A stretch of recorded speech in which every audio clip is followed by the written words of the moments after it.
Yep. Hey, what's up, everybody? Welcome to the Misguided podcast, where we intend to guide you to a better future. My name is Michael Johnson, and this is my co-host. And my name is Jawan Rohan. And today we got a special guest, JZAC. And I'm very happy that you came on the podcast, man. It's super hard to get, people on the podcast that are willing to do this and give their time and opinions. So Yes, thank sir. you. Yeah, appreciate you coming out, man. I appreciate you guys having me, man. This is cool. Definitely. Always down to chop it up, and you guys been doing your thing. I know you reached out, and just both seem like you're killing it. So I'm happy to be here. Yeah, man. I for sure did not know you were gonna respond. Like when you responded, I was like so like whoa, hold on, this is real. Like this is real now, So Right. I just appreciate it, man. I love the being humble. Like you're very humble. You can tell in your music and stuff. So Appreciate it. Yeah, so I strive for that. So facts. So you said you were in LA. So how's the move to LA? And where are you originally from? I'm originally from like Southern New Hampshire, which I don't know how many people know where that is. So I would just tell people like it's like 30 minutes from Boston. So I grew up right around there, and then moved to LA like a year and a half ago now. So Okay. I've been here for a little bit, just enough to like get settled in and see if I like it and whatnot. But LA is dope. You I'm like happy. it? Yeah. For sure. Nice. Have you ever been to the Bay Area? That's where we're about 7 hours away, 6 hours. I haven't. Actually, one of my homies that lives like next door is from the Bay. So like he just moved here recently. So he's always like gassing up the Bay. He's like, yo, you got to come out to the Bay. You got to come out to the Bay. You got so to. I'm sure. Amazing, man. It's a 5-hour drive. It's nothing. You'll love the culture. Or a quick flight. Yeah, I've heard only good things. So I'm actually like hyped to get out there. Yes, sir. That would be cool, man. Then you could get an in-person interview. Yeah, we're talking. Much better. Exactly. That's cool, man. So what was your move? What was your reason to move to LA? Obviously music, but like what made you make that jump? That's a huge transition. Right. Yeah, obviously the music, but just in the sense of like, I mean, everything I was doing music wise was like through the internet, so I can kind of do it anywhere. Like I had the studio at the crib, so I was just like recording from home.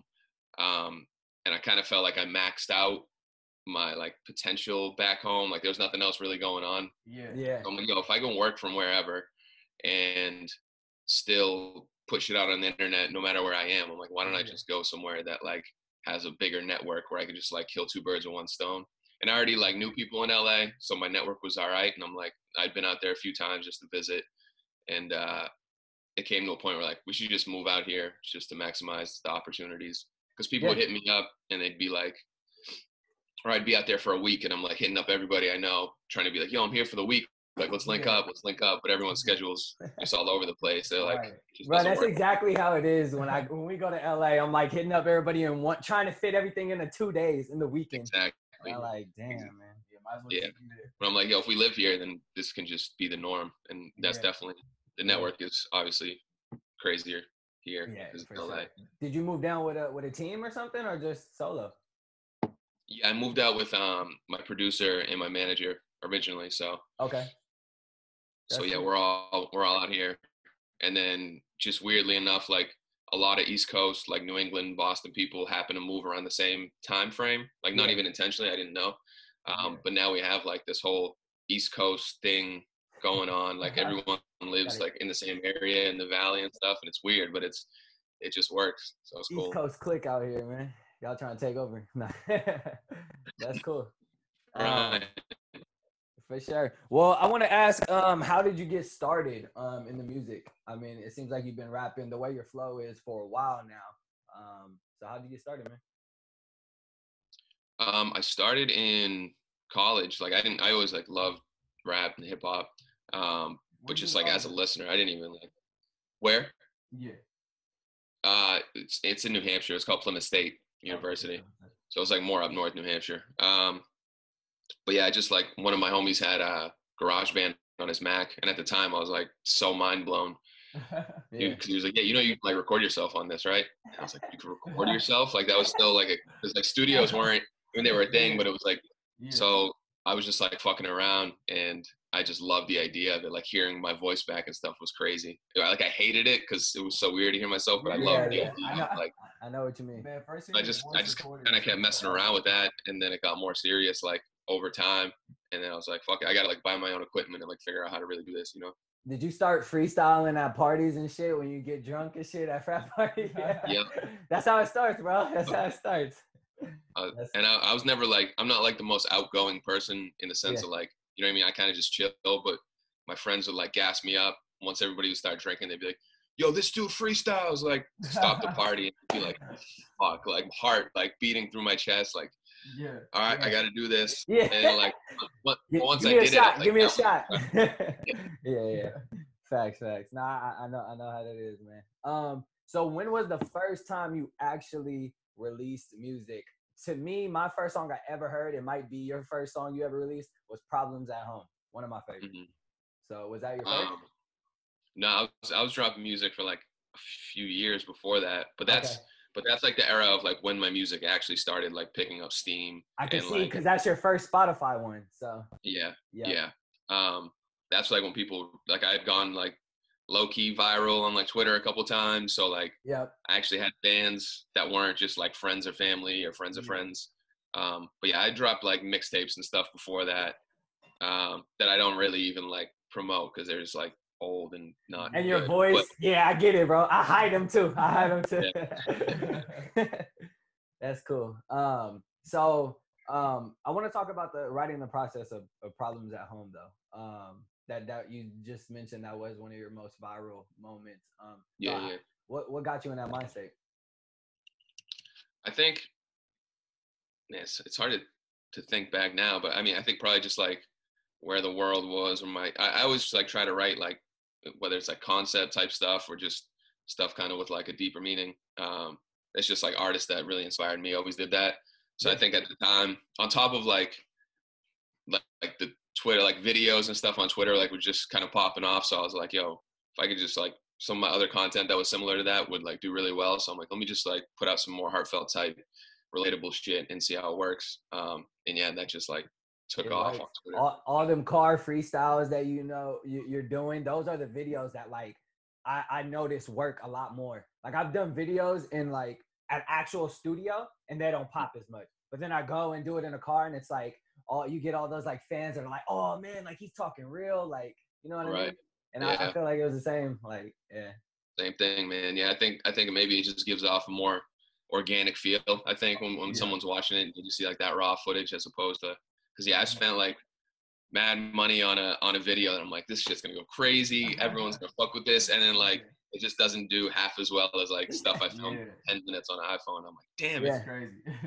That's true. I do want to get back to that, but I think you should do a Problems at Home too, dude. The state of the world right now is damn near similar. You know what I mean? And even worse. True. Dude, you got some content right now to fucking really talk about. I don't know if it's already in the works. Yeah. Out here. Let's take the note on the iPhone, put it in the bank. Facts. And you talked about being inspired by other conceptual and conscious artists. In talking about your inspiration for writing Problems at Home. But could you speak to like some of the artists specifically that kind of inspire you, your style, and maybe some artists we haven't heard of on the East Coast that kind of like directed you on the path you're on now? For sure. I mean, artists that inspired me like early on, especially with like the concept stuff, was Lupe Fiasco was a big one. He was like next level with that type of shit. Definitely. So he like just started like when I was like super just getting into music and stuff. I was like trying to digest his stuff. So that inspired me a lot.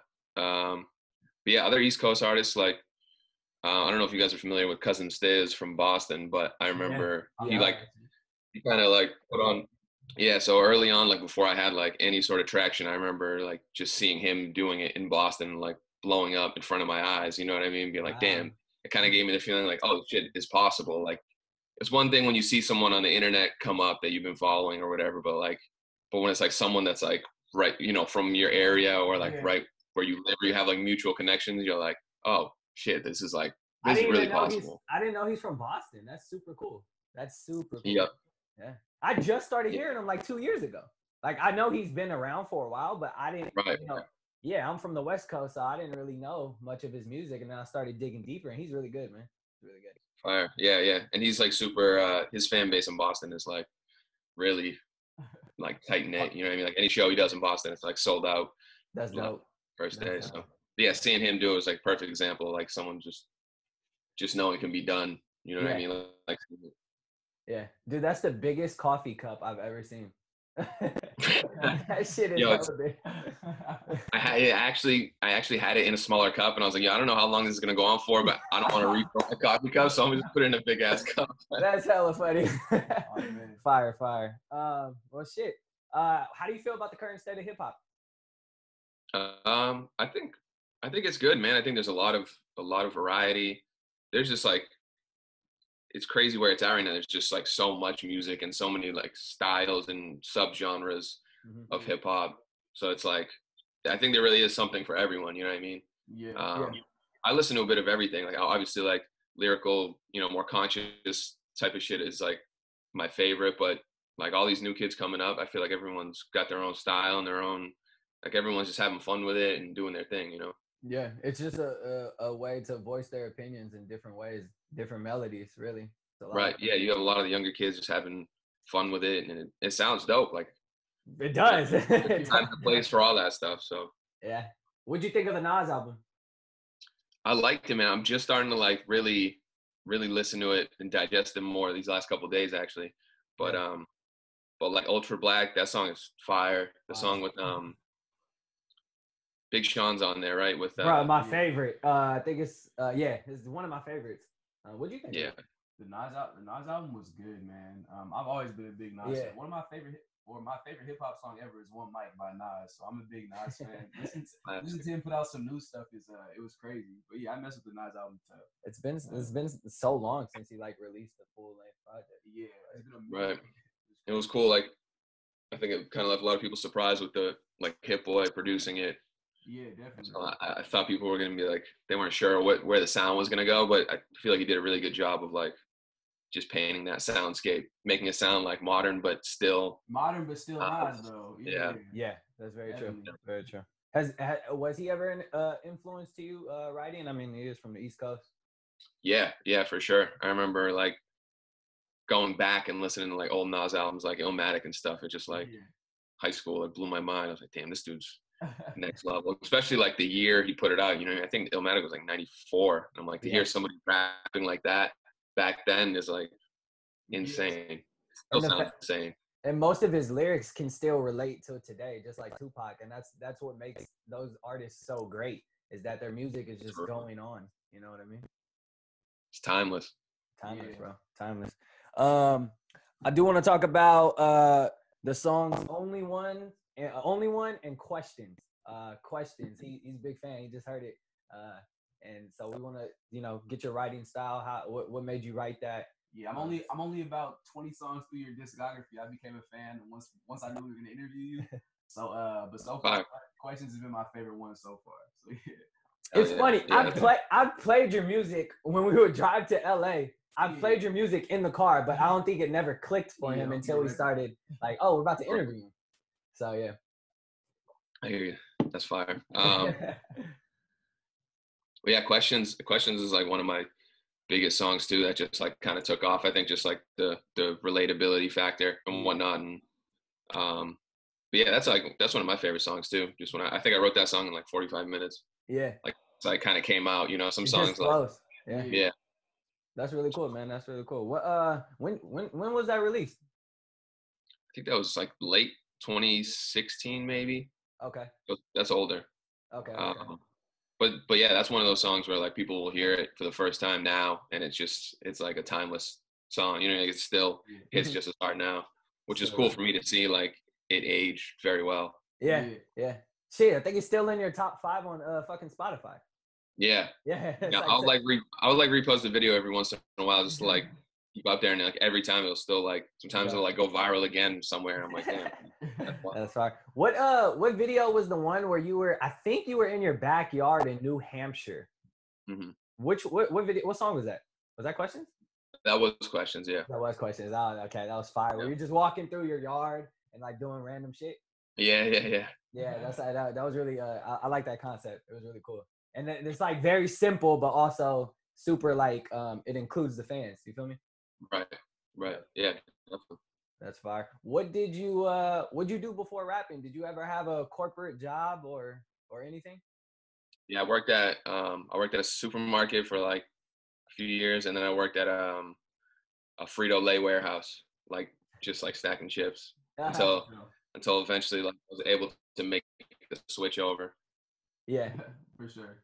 How was that? How was that process? Was it a hard switch over from stacking chips to Still stacking chips. yeah, still stacking chips, bro. That's good. One way or another. Yeah. Um, it was just a grind, man. Just like anything else, I think. I worked like part time, so I was doing like 30 hours or whatever, and then like the other 3 hours I had, I would just do music stuff. So I kind of just like kept my head focused of being like, you're gonna get to that point where you'll be able to just like quit. And if like I didn't have, I didn't like see the end in sight at the time because it's tough to see. Like there wasn't like a specific time where I knew I could do it, but I'm like, yo, if I just grind this out long enough, like I'll make the transition and be able to do music full time. And when I moved to LA is when I quit. It was like a year and a half ago. Oh, so still. That's Oh pretty shit, recent, you were man. working that long? What, dropping Yeah. all those hits? Dropping songs and just like still working like a few days a week. That's the same as Same here, bro. I really respect that. That's dope. That's much respect, man. Damn. That's what's up. I didn't know that, bro. I thought you like were full time for a while now. Yeah, I always kept it on the low. I mean, not even on purpose, but like I was just kind of grinding. But now that I'm like out of that world, it's cool. I'm able to look at it from a different lens and like a step back.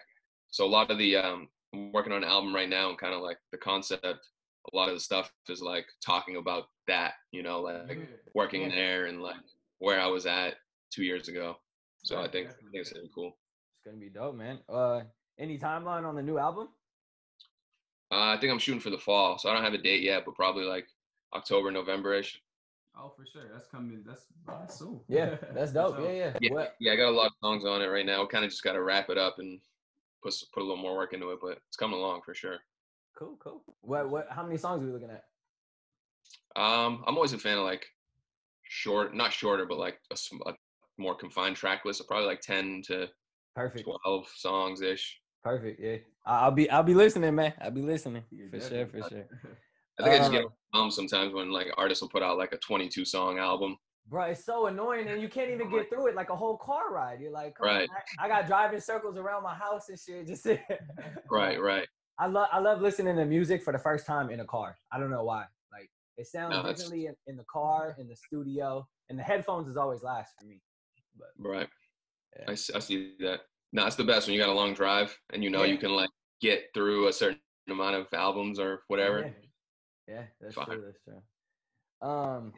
So what do you think about, the current, state of the culture here in the world with every crazy fucking thing that's happening, from the protests to fucking California's on fire right now.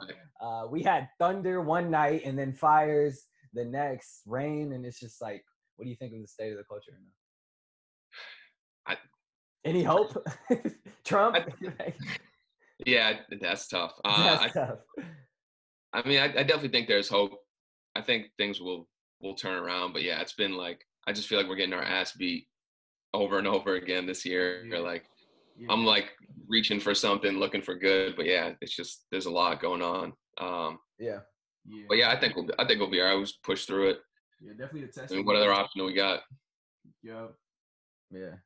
What do you think 2020 or 2021 is going to be any better? I feel like it might be a slower process than we think, but I think it will be. But I don't know. It's not going to be like you snap your fingers and everything's back to normal, quote unquote. But I think I'm hopeful it will be. I mean, the thing is, I've been seeing like that shit's gonna come up quick, like it's already almost there. Damn here. Right. And I've seen artists like postpone their tours, but already like selling tickets for like spring of 2021 in like stadiums. Yeah. They're like, yo, my stadium tour is like in the spring. I'm like, are we gonna be ready to do stadium shows? Yeah, exactly. Dude, I don't think we are, bro. Not at all. I mean. I mean, I hope we are, but you want to ask that question? Definitely. Specifically, I was gonna ask, how has like the pandemic, specifically, coronavirus, affected like your career? Like, obviously, as an artist, like touring is pretty much one of the biggest ways to, to help further your career as far as revenue, fan base, and everything. So how has that weighed on you, or have you found ways around it to, keep growing? Yeah, I've done like some more kind of just like messing around with stuff online. Obviously, like that's all we can do. But I haven't done too many, or I haven't relied too heavily on touring yet. So like, thankfully for me, it was all right. But we were planning like a summer fall tour, which sucked. I was like, I'd been waiting to get on the road for a little bit. Yeah. And I was like, 2019, like told all my fans, I'm like, yeah, 2020, like we're touring 100%. Yeah. And then obviously all this happened. So I'm like, all right, well, back to the drawing board for another year. Yeah, man. Hey, but it gives you more time to prepare and actually, I mean, I know you were going to put on a great show, but it gives you time to actually, sit and actually draw out the show a lot more because you got time to think about it now. You know what I mean? Yeah, 100%. Just continue to work on the craft and put out more music and all that. So it's not a terrible thing for my case, but I was definitely eager just to like do some live shows and hit the road. But were you going to come to the Bay? Was that I would love to. Yeah, I mean, I didn't figure out like the specific cities yet, but I hear good things, so might definitely have to make something happen. That's a lot of like a lot of people come to the Bay. There's a spot out in San Francisco that's really popping. It's called Brick and Mortar. So whenever you get a chance, look that up. But that's like where a lot of the people perform. Long lines, pretty cool. I performed there a couple of times, and like the stage is a little higher, so it's pretty dope. Yeah, check it out. That's dope. That's in is San Francisco considered the Bay? Mm-hmm. I don't know. I'm not hip, so I don't know like the. It's considered the Bay, like San Francisco, Oakland, Berkeley, all those cities and all the surrounding cities around. Yeah. Word. Don't ever let someone tell you Sacramento is the Bay, though, or Stockton. Oh man, I've heard that. I've heard people be like, the same thing. Like, Sacramento's not the Bay. Yeah, they're not. They're not. They try to lump themselves in with it. Yeah, they're about an hour and 30 away, like with no traffic. So, it's pretty far. Got you. Yeah, but that's dope, man. So let's talk about your song "Teacher, Teacher." Another viral one, dude. Great song. He heard it as well. What got you in that mindset?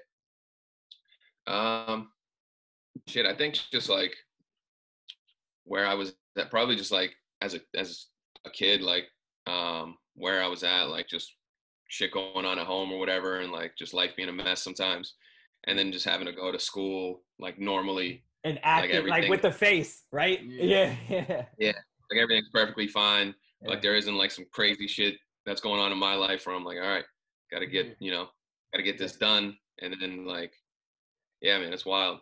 But what type of student were you? Like, how were you in classrooms? I was pretty quiet for the most part. Like I kind of just minded my own.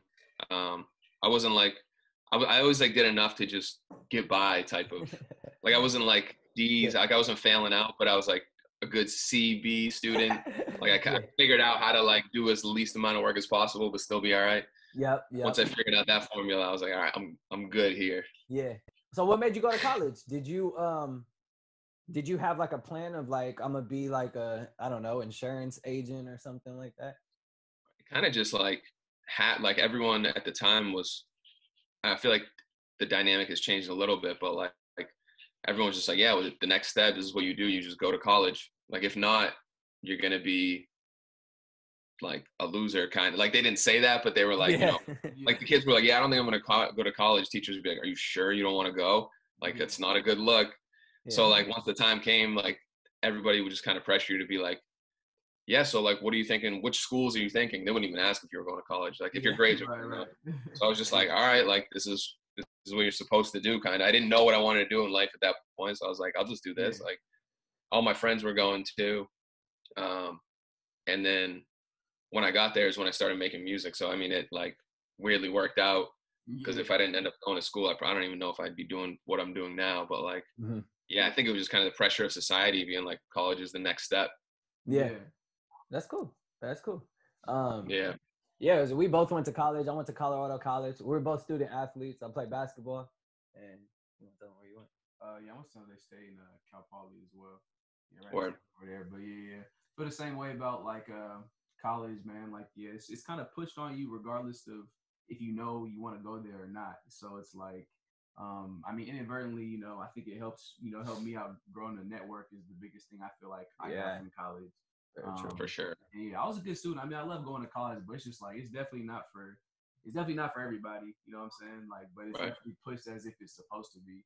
So I thought it was definitely that song that you had. I definitely thought was dope. I definitely think it resonated with a lot of people. Mm-hmm.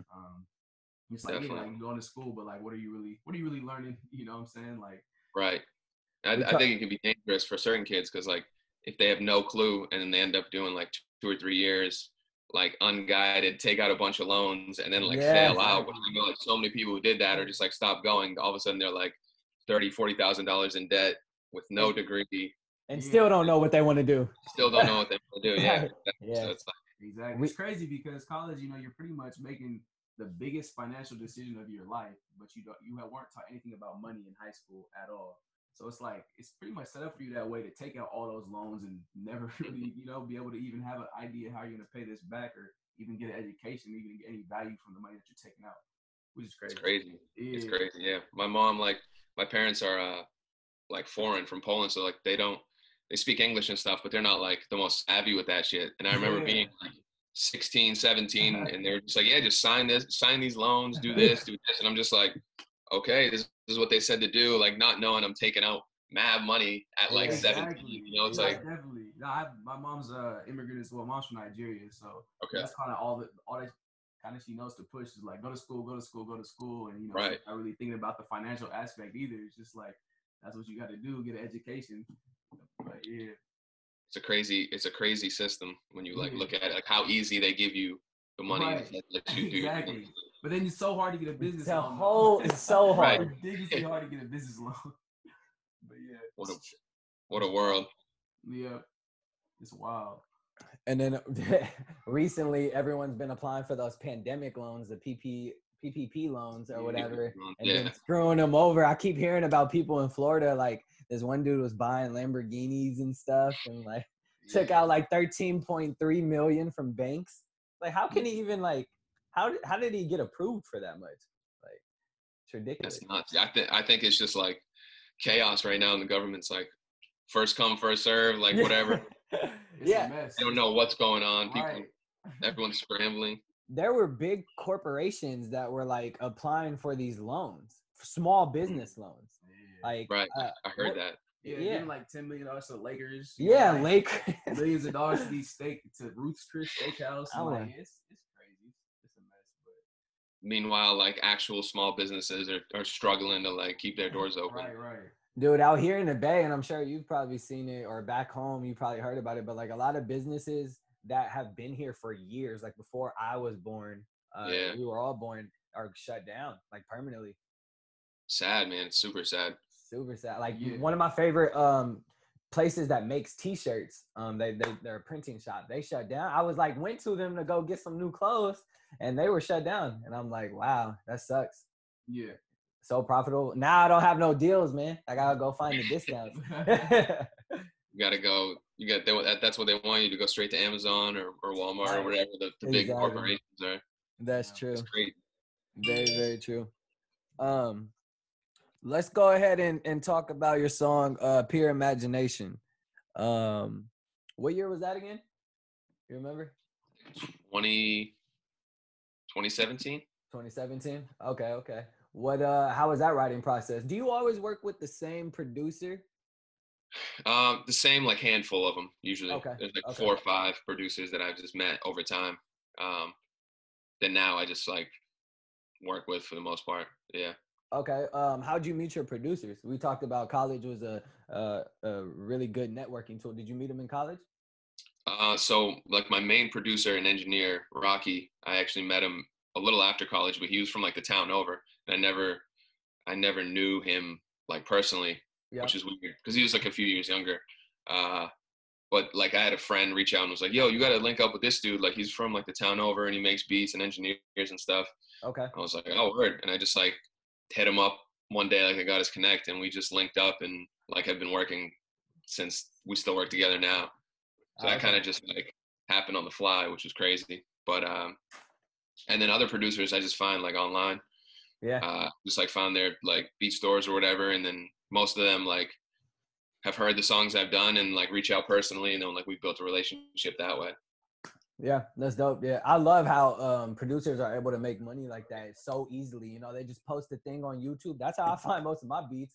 And Yeah. you know, they just post it on, and they got the beat store, and they're making money. $20 a beat, $40 a beat. Like, Yep. all these kids just want to rap. So like, it's super dope. Super. I love to see everyone profiting. You know. Yeah. Let the producers eat. Yeah, definitely. Facts. Definitely. On that subject, one of the things I thought was really dope about you when I first came across your, you know, your profile and stuff. I looked you up on IG, and I saw you put out a tweet like saying that, you know, just that you're allowing anybody who's doing YouTube videos or making videos of any kind to use your music for free. And I thought that was really cool. Do you want to kind of speak on like why you like to do stuff like that? Yeah, for sure. I think that just like, if other artists don't know, like that just only benefits the artist at the end of the day. Like, I mean, it benefits everyone, which is dope. Like, it lets the whatever creator, if it's a Twitch stream or like someone posting videos on YouTube, like it lets them use music and not worry about getting like a copyright strike. And then it only brings more awareness to the artist's song. So like it comes back, people are like, what song is that? How do I hear that? And then they go, you know, look it up on Spotify and so it's like a win-win for everyone, I feel like. Yeah, definitely sounds like a win-win, but I feel like, you know, a lot of artists aren't like that, like, you know, right, give out my music for free. So no, for sure. really dope, for sure. Yeah. Have you tapped into that, like gaming, like the getting your music, you know, to these I guess high-end gamers who have like thousands of fans? Have you tapped into that? Because I heard it's really like really good and a good way to share your music. Yeah, if you can get, I mean, that's one of those situations, like it's tough to probably land getting a song with like one of the bigger streamers, but if you can do that, that shit can change your life. Like, yeah, it's like TikTok, man. Like that shit. Are you on TikTok, by the way? Yeah. How's that going for you? It's good, man. I posted like a lot of the, like when I first made a TikTok, I just posted a lot of like the freestyle videos I already had. So same, like re-uploading them. Yeah. And like, a couple of them took off and like went viral. So like I built there's like a cool little fan base on TikTok. So now I'll just post like some freestyles or whatever. I'm not on it like all the time, but yeah. Nah, I think dude, I have a love and hate relationship with TikTok because it's like it could be really, really good and it could be also really, really bad. Same with any social media, but right. just the way like a lot of artists have, you know, developed themselves on TikTok and kind of found their niche, or even people doing. I watch a lot of like home DIY stuff, which is hella random, but like hella creative. Like, damn, why I never thought of that? You know what I mean? Right. I think it's crazy how it's evolved. Like the upcoming artist is like the way they're trying to come up. I've seen like a lot of the videos, and the kids, they'll play like a Lil Baby song or whatever, and it's like, if I was on this Lil Baby beat, and like, but they'll like act it out and they'll like pretend to be the producer, like listen to Lil Baby song, and then they'll pan the camera to themselves walking in, like, can I spit a verse? And the producer's like, and then they're all of a sudden on the mic like rapping. I'm like, damn, these are getting creative as hell. Yeah, the hell of. I wish TikTok was around when I was in high school and had that much time. Like, it would be amazing. Yeah, but be a different world. Facts. So most of your songs are just you on them. Do you do a lot of collaborating? I know you just did Cool AF with Futuristic. Been a fan of him as well. But yeah, that's like pretty much like the only one that I've seen on your Spotify profile. Right. Yeah, I got a couple other ones, but I haven't collabed with too many people. That's one thing I've been trying to like do more of, just like in the future. I think my thing is like, I'll send a verse to someone and whatnot, just like through the internet. But I think for me, it just feels better when it like organically happens. You know, if I know someone and we link up at a studio, or even if I have a relationship with them and then they just like hit me up with a song, that way it's like way more natural, as opposed to like just reaching out to any related artist on Spotify or whatever that I don't know and just be like, yo, let's do a song together. Like, yo, let's do a song together. You know, like that doesn't feel, that's not like as cool to me, I guess. Yeah. No. All the people I've done songs with, like I fuck with, you know, like I know pretty well. Yeah. How'd that relationship with you and Futuristic start? Because we've listened to his music for a while. Yeah, he's a spitter, man. Yeah. I mean, I've known about him for a minute, but I think the dude who was managing him at one point, I'm like cool with, no pun intended. And we just had like some mutual connections and whatnot.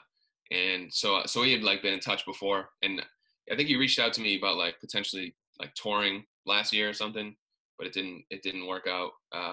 But then he was doing like this whole feature album where he wanted like every song to have a feature, and he was like, yo, I got a song for you, whatever. So he just like sent it my way. Yeah, that's dope.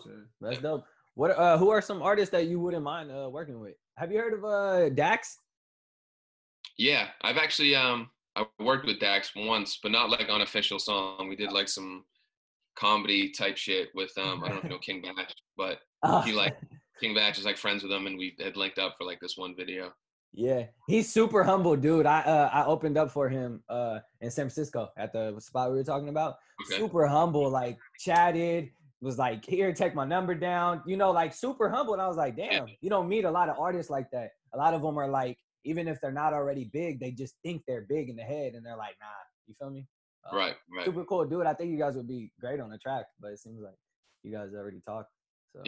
Yeah, for sure. I'm gonna have to. Somebody actually brought that up recently. That was funny you said that. Like a week ago, they're like, "Yo, you got to get Dax on one of these songs." I was like, "You guys, yeah, he's fine." Maybe it's meant to happen now. It keeps getting brought up. Any other? No, just credit me in the Spotify though, all right? Because I got you. I'll give you pub on the song. Yeah, facts. Any other artists that you've been like kind of eyeing and be like, damn, he's cool, I wouldn't mind working with him? Or her. Right. Now, there's so many dope artists out, man.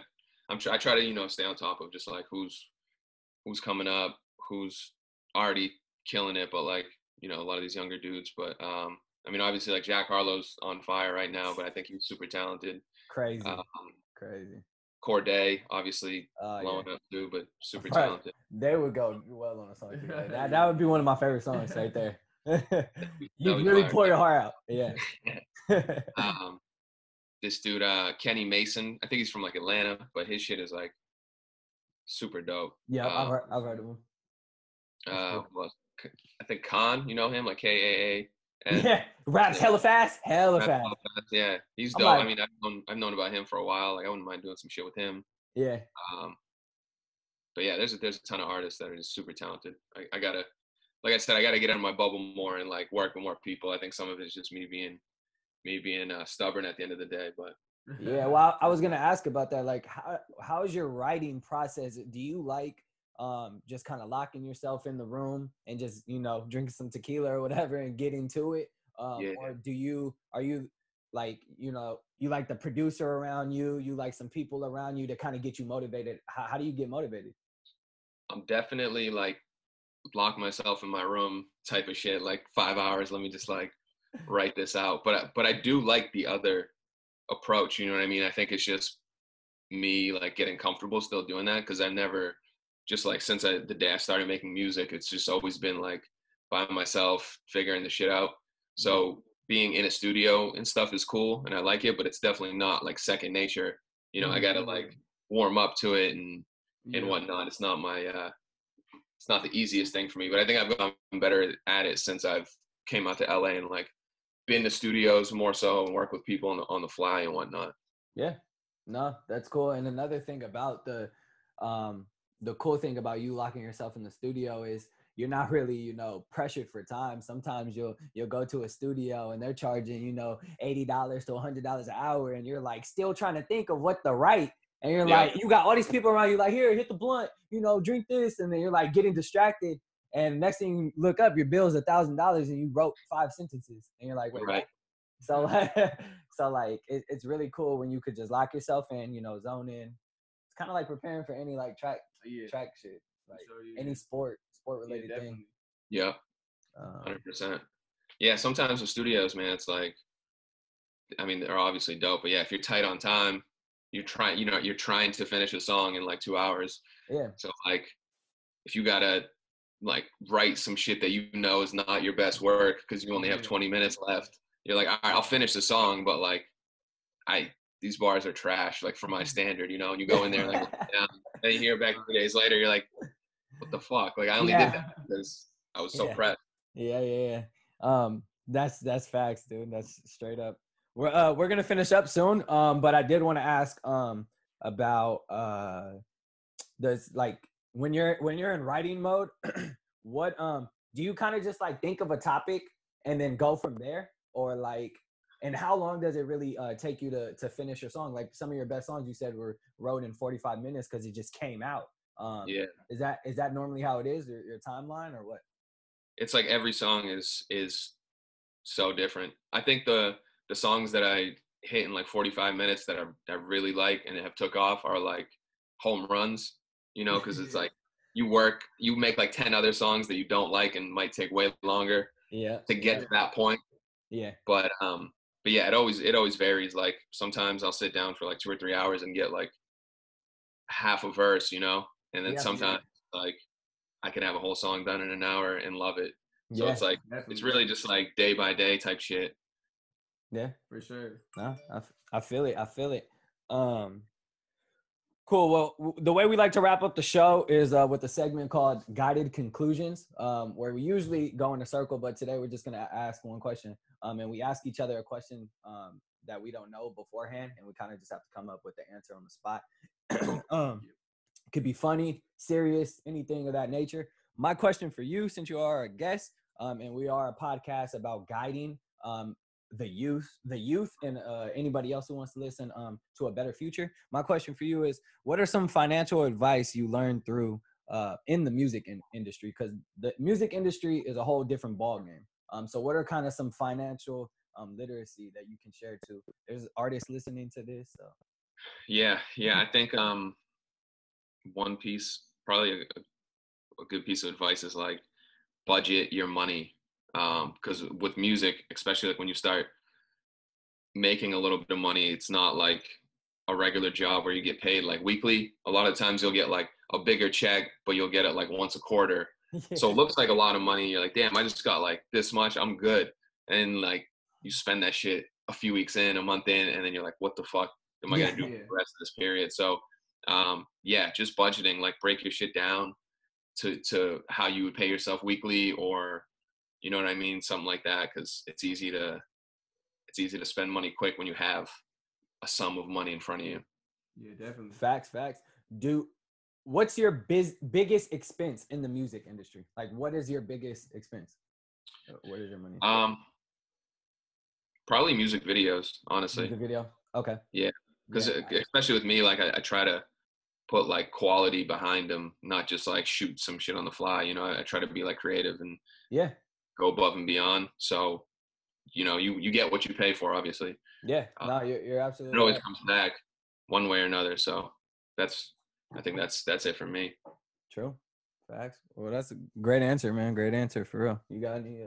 So my question for you, also like I said, you know, we like to relate it back to financial literacy and business and things. I'm really big on investing in portfolio stocks. You know, diversifying my money that way. Also in individual stocks as well. And then, you know, I'm looking to purchase some investment properties right now, actually. So my question to you is, what are other than music, outside of music, what kind of investments do you either have in place now, or that you're looking to help set yourself up for the future? You know, aside from the income, the revenue stream that you're making from music. That's a good question. That is. I've put some thought into that. I think I'm so like far out right now. Like I'm so focused on the music where I haven't put any permanent plans in place. But I would love to, like, whether it's like, you know, signing another artist down the line, investing in them, or investing in like studio, or even like, I guess you said some non-music shit, but even like, I think my mind's just everywhere in the sense of like, I like the idea of like running something. I mean, right now would be a bad time to say a restaurant, but like something like that, or like a club, you know what I mean? For sure. That's dope. Some shit like that I think would be really dope. You could do a store with your merch. or a store, you know what I mean? Some probably back home too, where I know like culture isn't as cool, like to bring something new and fresh to an area that doesn't have it yet. for me is Yeah. like, I think that's like some of the coolest shit. Yeah, Yeah. absolutely. No, That's cool, man. that's facts. That's facts. Cool. Well, shit. That's great answers, man. It's I think great it to, all ties into the music somewhere at the end of the day, or just the culture, Yeah. I guess, of like, you know, Nah, fashion, absolutely. all that. the music's in your blood. It's always gonna be in there, dude. Right. So like, I Right. feel it. As long as you find Right, multiple streams of income, because as you've seen in the pandemic, once touring is shut down, that's huge part of artist stuff. So if you have other streams of income, you'll still be able to survive. And I think that's kind of what we've learned through 2020. Yeah, I think that's a For lesson a real. lot of people are learning. You know, like once one thing comes down to have other stuff in place to help keep you going, basically. Facts. Definitely. I think this year has taught everyone a lot of valuable lessons of just how, like, financially, and how like nothing is guaranteed in the sense of like job security and all that. Facts. So Yes, sir. Well, shit. I appreciate you coming on. We're gonna wrap it up. Before we wrap it up, I did want to offer. I have a clothing brand, Till Infinity, clothing, dope. and this is my Okay. logo. If you can Oh, I see the infinity sign tied in. Okay, I see what you did there. Till Infinity. And pretty much we talked about it actually earlier in the beginning of the podcast, but music is timeless, and that's kind of what gave me the idea of this. I created it about 2 years ago. I own this logo. And a lot of people fuck with it, whether they like music or not, just because we talked about it. Music and voices are timeless and can live through. I see you're rocking a hat, so I like to send you this hat if that's cool. But yeah, I got a bunch of clothing. And yeah, we want to share your all your social medias and stuff, so our fans could find you. Dope. Oh yeah. So it's just JZAC Music, like Instagram, Twitter, and all that is JZAC Music. And then just JZAC on Spotify or whatever. It's pretty simple. 4 letters. Keep it tight. Yeah, that's true. And then new music coming in the fall. He said it. So Sure. New album. Facts. Well, this is the Misguided podcast, where we intend to guide you to a better future. My name is Jawan. I'm here with Mike and our guest JZAC. We'd appreciate if you follow us at the Misguided podcast on all social media. You can email us questions at themisguidedpod@gmail.com. My Instagram is Jawan Rohan Music, and find me at Mikey FI, MIKEYYYFI. And that's the Misguided podcast, where we intend to guide you to a better future. Thank you.